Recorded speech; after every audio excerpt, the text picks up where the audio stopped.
Have you ever wondered what it's like to live with a psychotic disorder? In the vast landscape of mental health, psychotic disorders stand as some of the most intriguing and complex conditions. These are severe mental health disorders that distort the way a person thinks, perceives, and behaves, creating a chasm between their reality and the world as most of us know it.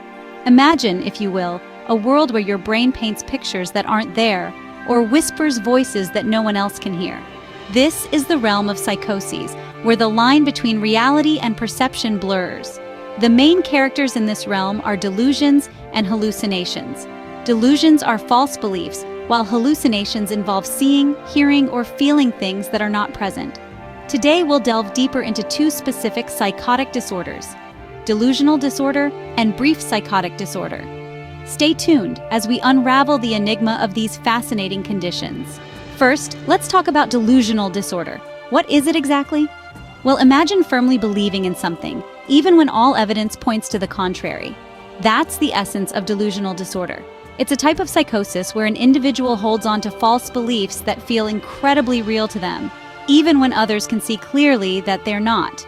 These delusions aren't typically outlandish or bizarre.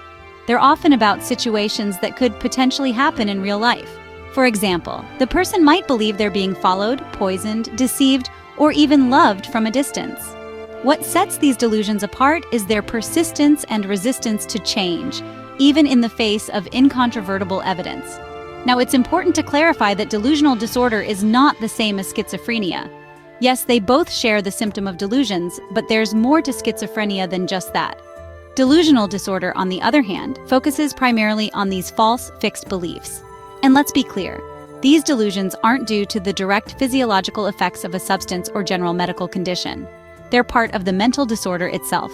Understanding this distinction is crucial in diagnosing and treating delusional disorder. While it's a challenging disorder, understanding it is the first step towards managing it. We'll continue to unravel the mysteries of these complex mental health conditions one step at a time. Now let's turn our attention to brief psychotic disorder. How does it differ from delusional disorder? Well, brief psychotic disorder, as the name suggests, is a temporary condition characterized by sudden and intense episodes of psychosis. It's like a storm that suddenly hits and then dissipates just as quickly. These episodes are typically sparked by stressful events or traumatic experiences, reinforcing the complex interplay between our minds and the world around us. During these episodes, individuals may experience a range of symptoms, including delusions, hallucinations, incoherent speech, or bizarre behaviors. Imagine the distress of having your perception of reality warped so abruptly and intensely.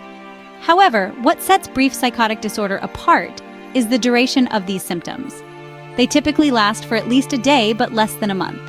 Another defining feature of brief psychotic disorder is the recovery. After the storm of psychosis passes, the individual usually returns to their usual level of functioning, almost as if the storm never happened.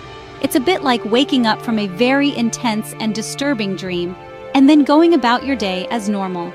The abrupt onset and resolution of symptoms can make brief psychotic disorder a confusing and distressing experience for the individual and those around them. However, with appropriate treatment and support, recovery is not only possible but often expected. So, while the symptoms can be severe, the recovery can also be swift.